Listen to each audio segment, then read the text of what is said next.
장자는 인간관계에서 8가지 실수를 습관적으로 저지르는 사람을 경계했다.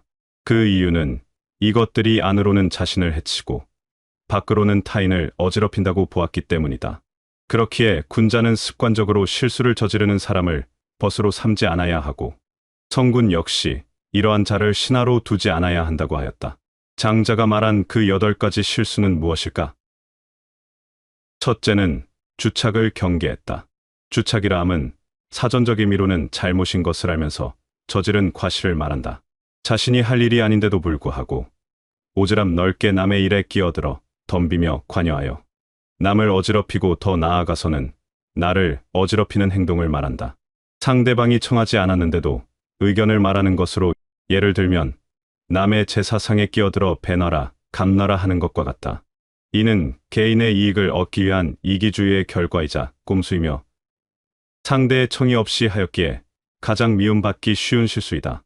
군자는 주착하는 자를 벗으로 삼아서는 안 되지만 주착하는 자가 곁에 있더라도 절대 흔들리지 않도록 자신의 의지를 잘 잡아야 한다. 둘째는 망령을 경계했다. 망령이라 함은 영혼을 떠올릴 수 있지만 여기에서 말하는 망령은 늙거나 정신이 흐려서 말이나 행동이 정상을 벗어난 상태를 말하는 것으로 상대가 요청하지 않았는데 끼어들고 먼저 나서서 의견을 내는 것을 말한다. 나의 의견을 강요하기 전에 상대방의 의견을 먼저 경청해야 함에도 불구하고 타인의 의견보다 자신의 주장이 옳다 강변하는 망령은 섣부른 이기심에서 나온 허세이다. 그저 아는 척 하고 싶은 마음과 다를 바 없는 것이다. 상대방이 원치 않으면 끼어들지 말아야 한다. 자신의 의견을 강요하는 망령은 주착하는 자로부터 나오는 것이며 주착하는 자가 되지 않기 위해서는 망령이 되지 않도록 해야 한다. 셋째는 아첨을 경계했다. 상대방의 비위를 무조건 맞추려고 알랑거리면서 억지로 말하는 것을 간사한 아첨이라 한다. 아첨하는 자들은 특히 우선적으로 경계해야 하는데 그 이유는 다른 사람의 비위를 맞추기 위해서 알랑거리는 자들은 분명한 목적이 있기 때문이며 자신을 떠받들어주는 말을 하기 때문이다. 상대방에게 얻어낼 것이 있거나 계속 관계를 맺으면서 상대방에게 무언가를 빼낼 틈을 노리고 있을 가능성이 높다. 좋은 말은 듣기 싫고 나쁜 말은 듣기 좋다는 것을 명심해야 한다. 스스로 학습하고 정진하여 실력을 쌓고 더불어 격에 맞게 상대방을 향한 예의와 처신을 해야 함에도 불구하고 자신의 능력과 기량이 부족하여 다른 손쉬운 방법으로 이득을 얻고자 하는 사람은 편법과 이기심으로 가득 차 있는 사람이다.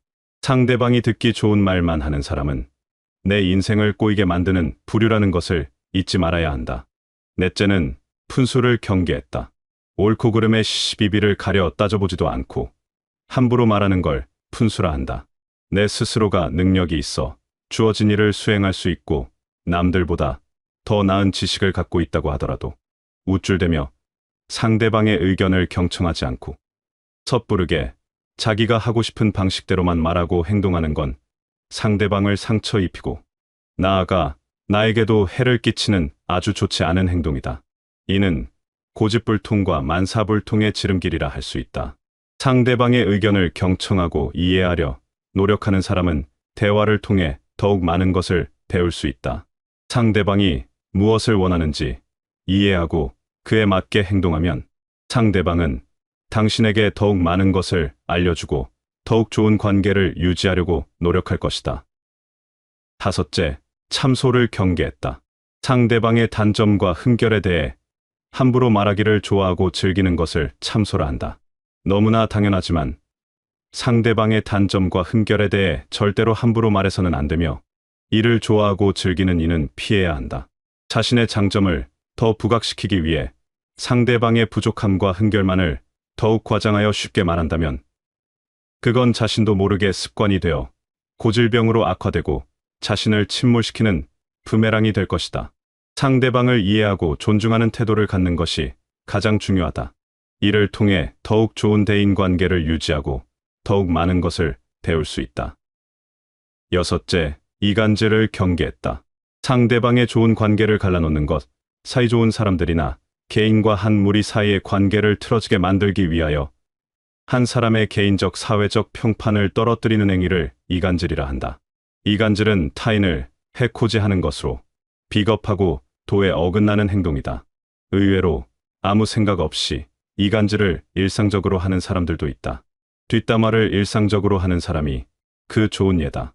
누구든 진실하고 친절하게 대해야 바르거늘 자신의 행동에도 믿음과 책임이 없기에 주변인의 마음을 교란시켜 판세를 자신에게 유리하게 갈라놓으려는 치졸한 처세술의 한 방법이 이간질이다. 이런 사람들 대부분은 자기가 하는 일이 이간질이라는 자각도 없고 별로 죄책감도 없기 때문에 아예 처음부터 가까이 하지 않는 것이 낫다.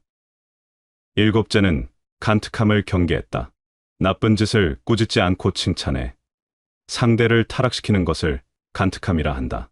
나쁜 짓을 한 상대방을 꾸짖지 않고 위선적인 배려와 헛된 당위성으로 포장해 더 나쁜 길로 타락시키는 짓을 말하는데 이런 이들은 단언컨대 악이다. 상대방의 잘못이나 실수를 보고 그가 망가지는 것을 즐기며 더욱 타락하도록 부추기는 사람은 겉과 속이 다르고 마치 뱀처럼 교활한 사람으로 이런 부류의 사람은 도움이 될 게 없다. 인생에서 가장 경계해야 할 사람이니 이런 자가 있다면 거리를 멀리하라. 마지막 여덟째는 음흉을 경계했다. 옳고 그름의 시시비비를 가려 따져보지도 않고 상대방의 비위를 맞춰 상대방의 속셈을 알아내는 건 음흉함이다. 이런 이들은 겉으로는 부드러워 보이나 속으로는 무척이나 엉큼하고 흉악한 성정을 갖고 있다. 상대방의 비위를 맞춰 속셈을 알아내는 행동은 보기에는 별 대수롭지 않아 보이지만 이런 사람들은 비겁하고 언젠가 반드시 화가 될 사람들이다. 이런 부류의 사람들은 오직 자신의 이익만을 위해 상대방의 마음을 이용해 자신이 원하는 것을 가로챈다. 그렇기에 이들은 악랄하고 가장 비겁한 사람들이다. 상대방의 마음을 얻으려면 먼저 거짓 없이 자신의 속을 가감없이 보여주면서 소통함이 바른데 거짓으로 상대방의 비위를 맞추는 건 음흉함의 실체이다. 이런 사람들과 상대하다 보면 나도 모르게 위험과 가까워지는 수가 있으니 적당한 거리를 유지해야 한다. 다시 한번 이 8가지를 마음에 새기고 경계하며 살라. 자기 할 일이 아닌데 덤비는 것은 주착이라 한다. 상대방이 청하지도 않았는데 의견을 말하는 것은 망령이라 한다. 남의 비위를 맞추려고 말하는 것을 아첨이라 한다. 시비를 가리지 않고 마구 말을 하는 것을 푼수라고 한다. 남의 단점을 말하기 좋아하는 것을 참소라 한다. 남의 관계를 갈라놓는 것을 이간질이라 한다. 나쁜 짓을 칭찬하여 사람을 타락시킴을 간특하다 한다.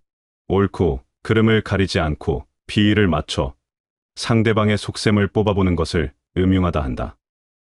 이렇게 장자가 말하는 인간관계 조언 8계명에 대해 알아보았습니다. 장자가 아주 오래전에 말한 조언이지만 시간이 많이 흐른 지금에도 그때나 지금이나 조심해야 할 인간관계는 변하지 않고 여전히 똑같은 것 같습니다. 그 말은즉 너무도 명확한 것이니 우리는 언제나 조심하며 꼭 기억해야 하겠습니다. 긴 영상 시청해 주셔서 감사합니다.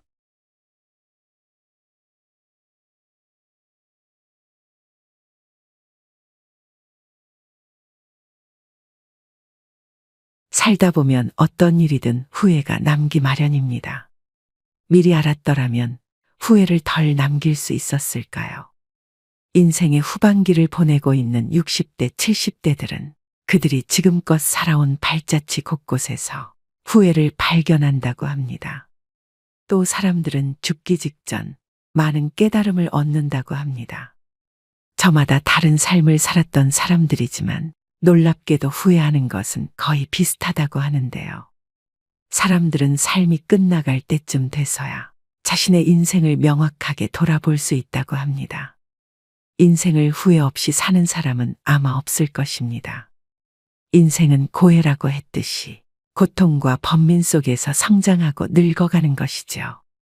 그렇다면 인생 선배들이 가장 후회하는 것들은 무엇일까요? 오늘은 우리보다 조금 앞서 이 길을 지나가신 60, 70대 인생 선배들의 99%가 땅을 치고 후회한다는 10가지에 대해 말씀드리겠습니다. 오늘의 영상으로 자신의 지나온 인생을 돌아보고 또 남은 인생은 보다 기쁘게 살아가시길 바랍니다. 첫 번째, 저축을 많이 하지 못한 것. 은퇴 후 가장 큰 고민은 경제적인 어려움입니다. 고정 수입은 줄어들지만 지출은 계속해서 발생되는데요. 은퇴 직후에는 여행을 떠나거나 평소 하고 싶었던 취미 활동을 하는 등 나를 위한 재량적 지출을 많이 하게 됩니다. 그 이후 70세가 넘어가기 시작하고 건강이 나빠지면서 간병이 필요한 시기가 되면 지출은 급격히 늘어나게 됩니다. 그 외에도 자녀 지원비, 경조사비 등 각종 지출은 늘어가는 탓에 생활고에 시달릴 수 있습니다. 인간의 수명이 늘어나면서 노후 생활 기간도 덩달아 늘어났습니다. 그만큼 준비해야 할 돈도 많아졌다는 뜻이죠. 그러나 한정된 소득과 재산을 갖고 노후를 준비하기란 여간 어려운 일이 아닐 것입니다. 주식이나 부동산 투자 등 다양한 재테크 방법이 있지만 노후에는 내가 가진 자산을 지키기만 해도 성공한 것입니다. 즉, 저축은 그 어떤 것보다 안전한 보험장치라고 생각되는데요. 준비되지 않은 투자 실패로 빈털터리가 되어 노후에 허우적거리는 것보단 통장에 저축된 돈이 있으면 안정감을 찾을 수 있고 좀 더 여유로움을 가질 수 있습니다. 그렇기 때문에 노후 자금을 마련하는 데 있어 더욱 절약과 저축이 중요하다고 할 수 있습니다. 이처럼 젊은 나이에 저축을 하지 않으면 은퇴 이후 큰 고난을 겪게 될 수 있습니다. 두 번째, 배우자에게 잘하지 못한 것. 배우자는 평생을 함께할 반려자입니다. 60대가 되어서도 70대가 되어서도 배우자가 옆에 있다면 그야말로 그것 자체가 천복입니다. 자식들 당연히 소중하죠.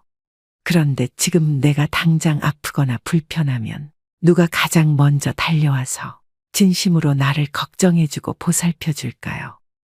저도 나이가 들어보니 뭐니 해도 배우자가 최고입니다. 그러나 우리는 상대방의 소중함을 쉽게 간과해버리고는 합니다. 나이가 들수록 곁에는 서로만 남게 되며 자식도 다 부질없습니다. 요즘 황혼이혼도 많이 늘어나는 추세라고 하는데요. 그까짓 이혼 하자면 못할 줄 알고 이런 생각은 오산입니다. 노년의 이혼은 젊은 시절의 이혼과는 차원이 다릅니다. 나이가 들수록 사람에게는 배우자와 가족이 소중해지죠. 배우자는 같이 늙어갈 유일한 동반자요. 가족은 자신의 삶은 증명해주는 증거이기 때문입니다. 젊은 시절에는 이혼을 해도 새로운 사람을 만나 가정을 이룰 수도 있지만 황혼이혼의 경우 그런 일이 쉽지만은 않습니다. 결국 대부분 혼자 쓸쓸하게 늙어가는 비참한 결과만 초래될 뿐입니다. 내 남편, 아내에게 후회하지 말고 배우자에게 최선을 다하며 앞으로의 노후를 그려나가셔야 됩니다. 세 번째, 건강을 소홀하게 한 것. 건강이 중요하다는 사실을 모르는 사람은 없습니다. 하지만 젊어서는 그것을 잘 모르고 자기의 몸을 혹사시키지요. 그거 하나 한다고 건강해지겠어? 하고 무심히 지나쳤던 습관들이 사실은 평생 건강을 지키는 열쇠입니다. 사람은 누구나 오래 살기를 꿈꿉니다. 하지만 오래 산다고 다 행복할까요? 몸이 불편해 오랫동안 침대에 누워서 보내야 한다면 또 노후에 소일거리를 찾지 못해 집에서 온종일 텔레비전이나 보며 지낸다면 그것이 행복하다고 할 수 있는 것일까요? 긍정적인 장수는 본인도 행복하고 가족들도 즐겁지만 부정적인 장수는 본인도 고통스럽고 가족도 힘들게 합니다. 중요한 것은 얼마나 오래 사느냐가 아니라 얼마나 건강하게 사느냐입니다. 건강을 유지하기 위해서는 규칙적인 운동과 올바른 식습관을 유지하는 것이 중요합니다. 많은 종류의 영양소를 저염식으로 골고루 섭취하세요. 영양 과잉과 결핍이 되지 않도록 철저한 관리가 필요합니다. 그 중에서도 특히 치아 관리를 잘 하셔야 합니다. 치아는 하루아침에 좋아지지 않기 때문입니다. 건강한 삶은 노후에 대비하는 가장 좋은 방법입니다. 오래 사는 것이 기본인 시대에 우리는 유병장수보다는 무병장수의 목표를 가지셔야 됩니다. 네 번째, 노년을 함께 할 친구를 못 만든 것. 배우자 다음으로 친구가 가장 큰 자산입니다. 보통 성인이 되어 직장 생활을 하고 가정을 꾸리다 보면 친구들과의 연락이 뜸해집니다. 하지만 친구들은 가족과는 또 다른 마음을 주고 받을 수 있는 소중한 존재라는 것을 알아야 합니다. 취미 생활을 공유할 수 있는 친구, 자신의 속 얘기를 가감없이 털어놓을 수 있는 친구가 있다면 늙어서도 외롭지 않고 인생이 풍요로워집니다. 사람들은 임종 직전에야 오랜 친구의 소중함을 깨닫곤 합니다. 하지만 그때는 친구들의 연락처도 수소문할 수 없는 경우가 많은데요. 오라는 친구가 있고 만나자는 친구가 있다는 것은 분명 큰 행복입니다. 오랜 친구 중에서 마음 맞는 친구가 없다면 취미나 봉사활동, 모임 등을 통해서 새로운 친구를 사귀는 방법도 좋습니다. 아무리 바빠도 노년에는 소중한 친구들에게 가끔 안부도 묻고 함께 시간도 보내며 교류를 이어나가는 것이 중요합니다. 자식들은 출가해서 가정 이루고 나면 바쁘다고 얼굴도 잘 안 보여줍니다. 평생을 함께 할 친구가 없다면 노년은 무척 외롭고 쓸쓸하다는 것을 명심하셔야 됩니다. 다섯 번째, 평생 할 수 있는 취미를 만들지 못한 것. 다양한 취미 활동을 즐기는 것은 젊은 세대의 전유물이 아닙니다. 나이 들어도 취미 활동을 꾸준히 유지하는 것이 중요합니다. 취미라고 하면 거창하다고 생각해서 질에 겁부터 드시고 도전조차 안 하시는 분들이 많습니다. 등산과 가벼운 산책, 음악 감상, 독서 등과 같이 돈이 필요하지 않은 취미들도 많습니다. 한 연구에 따르면 60세 이상 사람들 중 취미가 있는 사람은 우울증 증상이 적고 행복감 건강하다는 느낌, 삶의 만족도가 높다고 합니다. 말년의 삶의 만족도는 취미 활동과 가장 밀접하게 연관되어 있었는데요. 또 다양한 취미 활동은 치매 예방에도 매우 도움이 됩니다. 건국대병원 치매클리닉 한설의 교수는 늦었다고 생각할 때가 가장 빠른 것, 뇌를 자극하는 두뇌 훈련을 당장 오늘부터 시작하라고 강조합니다. 특히 뇌는 단순한 것을 실증내므로 똑같은 패턴의 고스톱보다는 뇌가 적정한 수준의 자극을 받을 정도의 그림 그리기 그리고 파크골프, 사교 댄스 등을 추천한다고 합니다. 취미 생활이 건강에도 도움이 된다고 하니 치매 예방을 위해 지금부터 손과 머리를 자주 사용해 보시길 꼭 권해드립니다. 여섯 번째, 배움을 멈춘 것.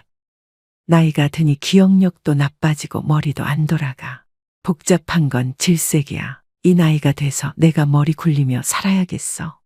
주변에서 나이 드신 분들이 이런 소리를 하는 것을 많이 들어보셨을 겁니다. 그분들의 말대로라면 나이가 들면 머리가 나빠지는 게 당연하고 괜히 골치 아픈 생각 같은 건 안 하고 사는 것이 상책인 듯합니다. 하지만 나이가 무색하게 학구열에 불타 노학을 즐기시는 분들도 많은데요. 6, 70대에 공부하는 것은 지난 삶이 바빠서 하지 못한 공부를 하거나 여생에 필요한 지식을 습득하는 경우도 있고 또 단순히 시간을 보내는 한가로운 독서도 있습니다. 요즘에는 70대 이상의 노인들도 컴퓨터를 배우고 새로운 도전에 나서고 있습니다. 뇌과학자들의 연구에 따르면 인간의 뇌 용량은 아주 커서 평생 절반도 사용하지 못한다고 합니다. 결국 늙어서 머리가 나빠진다는 것은 노력하지 않는 사람들의 변명에 불과한데요.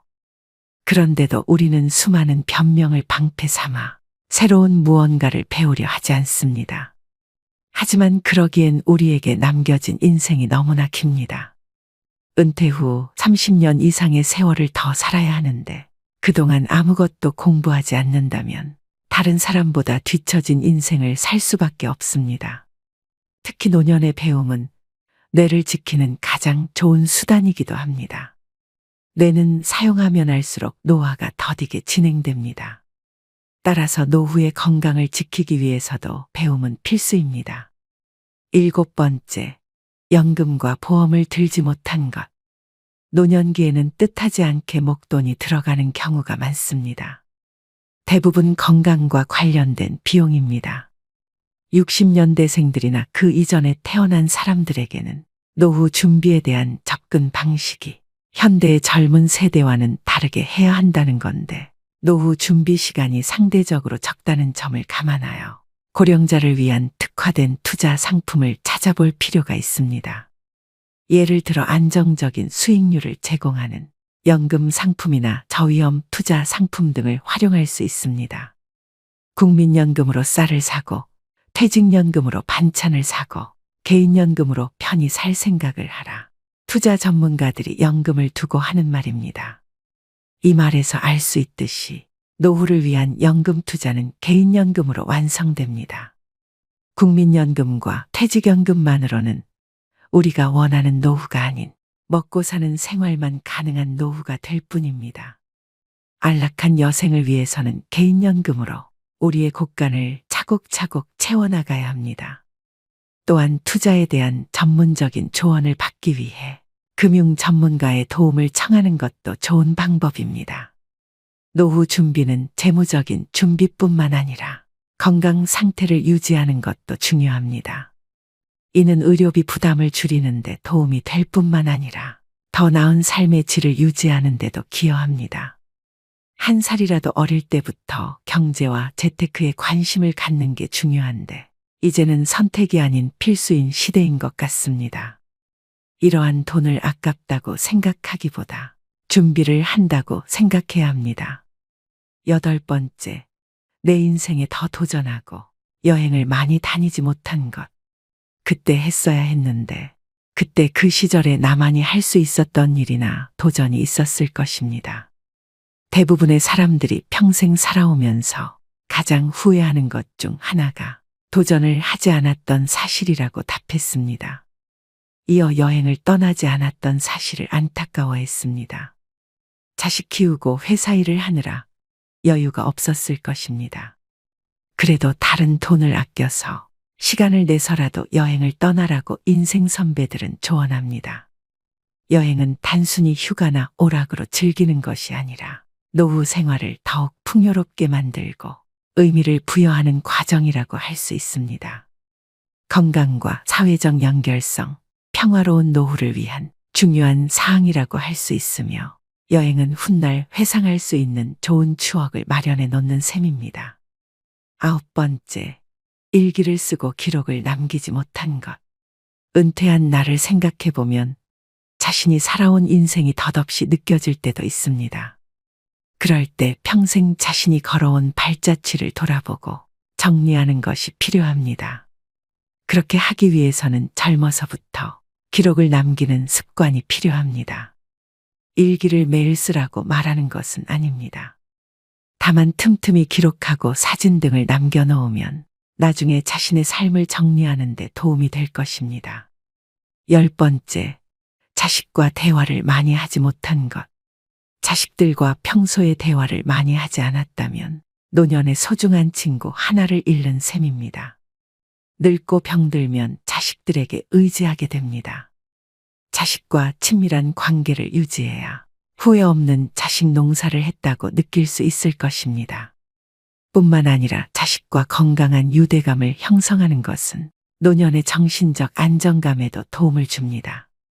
자녀들과 진정으로 소통하지 못했다면 노년이 불행할 것입니다. 여러분 어떠신가요? 사람들이 죽을 때 가장 후회하는 것들을 보면 평소 우리가 갈망하는 사회적 성공이나 재물에 대한 것은 없습니다. 사람들이 하는 후회 모두 우리가 평소에 스스로를 조금만 돌아보면 쉽게 할 수 있는 것들입니다. 여러분들의 인생에서 후회되는 것들은 무엇이 있나요? 그리고 훗날 후회하지 않기 위해 어떤 노력을 하고 계신가요? 시간은 지금도 계속 흐르고 있고 우리는 언제가 될지 모르는 우리의 마지막 날을 향해 매일 걸어가고 있습니다. 진정으로 내 마음에 따르는 사람으로 살아가고 있는지, 타인의 시선에 따르는 삶을 살고 있지는 않은지, 일에만 몰두하여 소중한 내 가족과 친구들에게 소홀하지는 않았는지 한번 돌이켜보시기 바랍니다. 죽음을 앞둔 사람들은 숨길 것이 없습니다. 그들의 인생이 오롯이 담긴 말이기 때문에 호소력이 큽니다. 책을 아무리 많이 읽어도 체험하지 못했다면 그 사람의 말에는 설득력이 없습니다. 그런데 인생의 모진 굴곡을 겪은 사람이나 노인이 충고를 한다면 어떤 책보다도 큰 울림을 줍니다. 우리는 건강할 때 늘 건강하리라 착각하지만 늙으면 아프고 병들기 마련입니다. 그리고 인간은 누구나 죽습니다. 육체적인 고통은 참는다 하더라도 인생을 후회하게 하는 정신적인 고통은 의사도 어쩌지 못합니다. 그래서 인생 선배들의 충고는 값집니다. 오늘의 영상이 여러분들의 행복한 노후 설계에 도움이 되셨길 바랍니다. 또 구독자분들 오래오래 무병장수하시며 후회 없는 노후를 만들어 나가시길 간절히 기원합니다. 지금껏 쉼없이 달려온 여러분들의 마음에 위로가 되는 좋은 글 하나 소개해 드리겠습니다. 살면서 중요한 말은 여기 지금이다. 나는 의대 교수였다. 79세의 노인이다.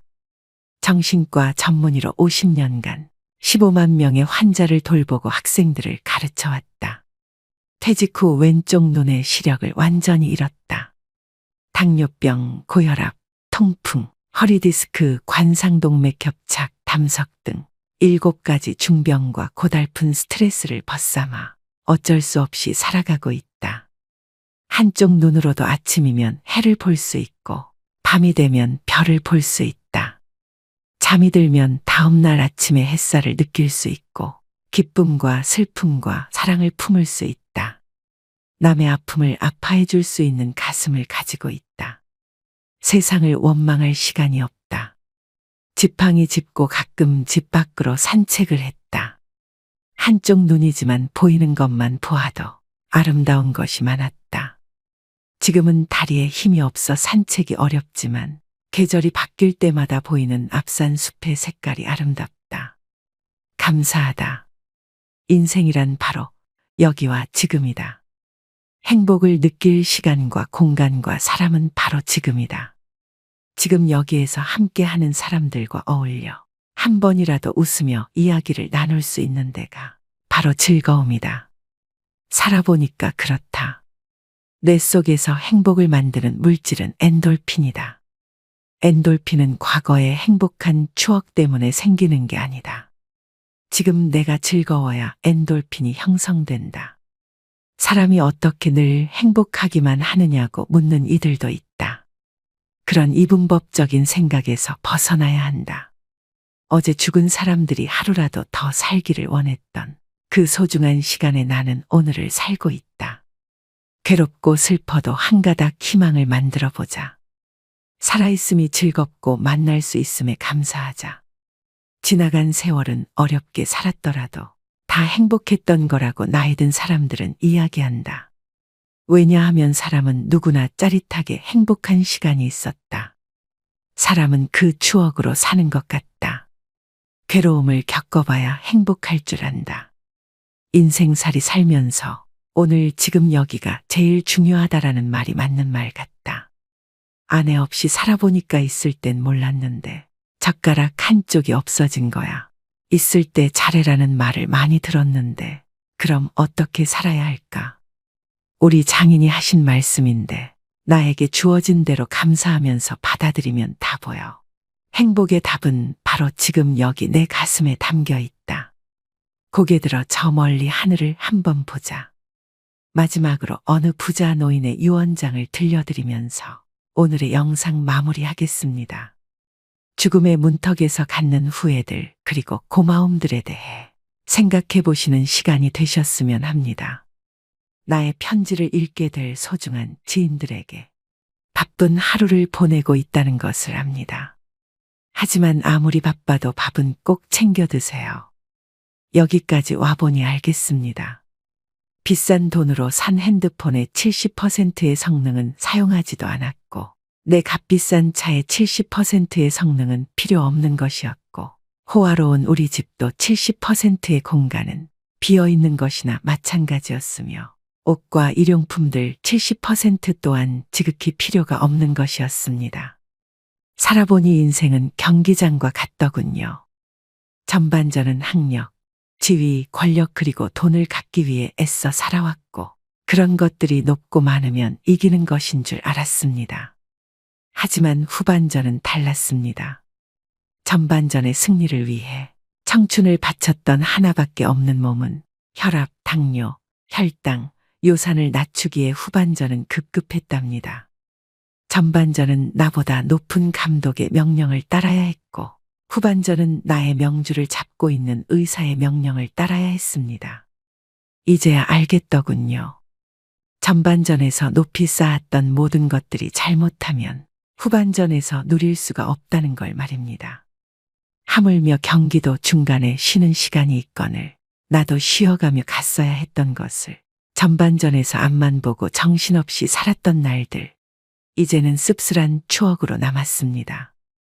나의 편지를 읽는 아직은 건강한 여러분들에게 딱히 아픈 곳이 없어도 잠자는 거 아까워하지 말고 음료수만 좋아하지 말고 물 많이 마시고 괴로운 일이 있어도 훌을 털어버리세요.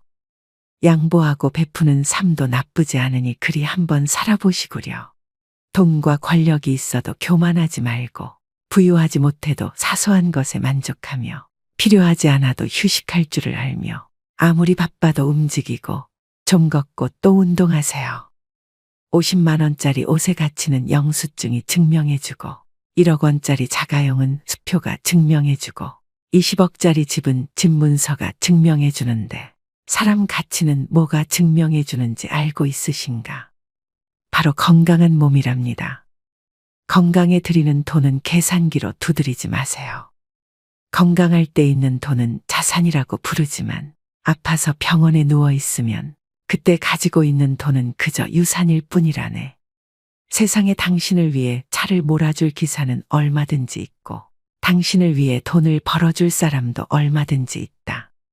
하지만 당신 몸을 대신에 아파줄 사람은 결코 없답니다.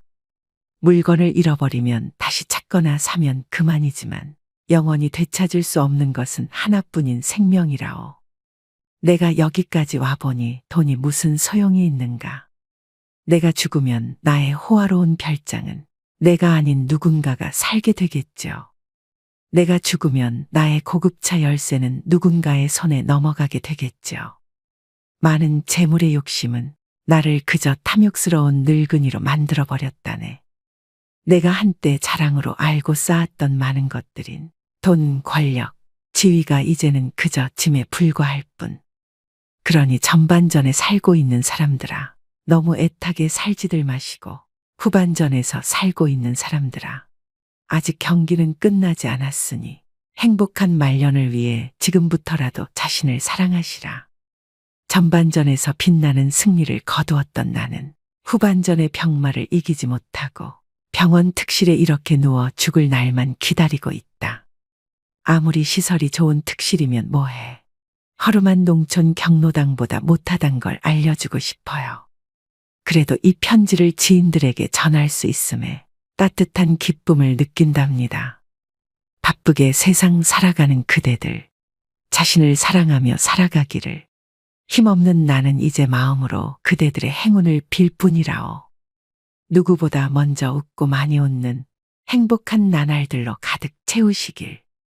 오늘도 노후의 지혜와 함께 해주셔서 감사드립니다. 황금빛으로 무르익어가는 여러분의 지혜로운 인생을 언제나 응원합니다.